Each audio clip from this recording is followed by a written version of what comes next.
you sure that I'm called? And so I just want to read you the Great Commission, and this is from Jesus himself. That's what he says. He says, therefore go.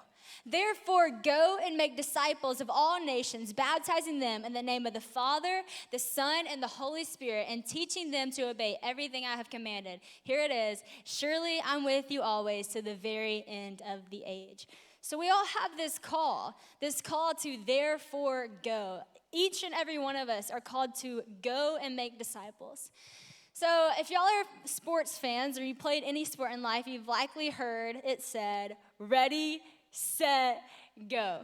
And I was thinking about this concept because when it comes to sports, when you hear those words, when you hear ready, set, go, as soon as you hear go, there's like an explosion because you're so ready and you're so set and you know, oh, I am ready to go. And when you hear those words, you just take off. But sometimes I feel like in church, when we hear this word go from Jesus, we're like, wait a second, I don't feel very ready and I don't feel very set. And I actually don't even know where I'm supposed to go. Like, I don't even know where I'm going. I don't even know how to go. But how am I supposed to go and make disciples when I'm not ready and I'm not set? And so I thought about this concept, well, how do we go? And I think you literally have to keep in mind that you have to go with Jesus. You have to go with God. You have to start running with that giant. And so we're going to take a look at this guy in the Bible who, when God told him to go, he was not ready and he was not set to go where God was saying. And he had to have a revelation and an understanding that God is about to start running with him. And so we are going to go and study the life of Moses today. So Moses, if you forgot the story, I'll remind you the story. If you've never heard it, it's for the first time. This is a little overview. Moses was born in a really interesting time in history. Basically, what was happening was this new Pharaoh came into power, and he was very threatened by the Israelite people because he knew that they had favor on their life and that those were God's people. And so Pharaoh decided, okay, since they seem to have all this power, I'm going to make sure that they no longer have the power. So every single Israelite boy or Hebrew boy that's born is going to be thrown into the river to die.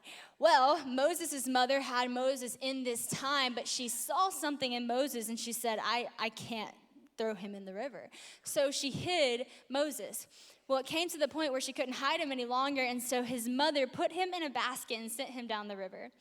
And this is kind of one of those stories that you might have heard so many times that you kind of forgot the shock effect of how crazy that really is. But there's obviously a call on Moses' life that he survived this time in history. Now, not only did he survive, but the crazy thing is, the person who picked him up happened to be Pharaoh's daughter who drew him out of the water. So now this Israelite baby boy who's supposed to be dead is now living and raised in the house of Pharaoh. So this is like crazy stuff happening. This has to be the hand of God. Well, time goes on, and what happens is one day there's this Egyptian beating up on a Hebrew. And Moses saw this, and he saw that's my people. And so he went after this Egyptian, and he murdered the Egyptian. And as soon as he did that, he was like, oh no, like I did something wrong. I got to hide my mistake. So he hid the Egyptian, thought nobody saw it, it's all good, we're going to be fine. But the next day, somebody called him out on the murder, and as soon as Moses heard that his sin, what he did was exposed, he felt so much shame and so much fear that he ran. So now Moses is completely gone from this life as living in the world place.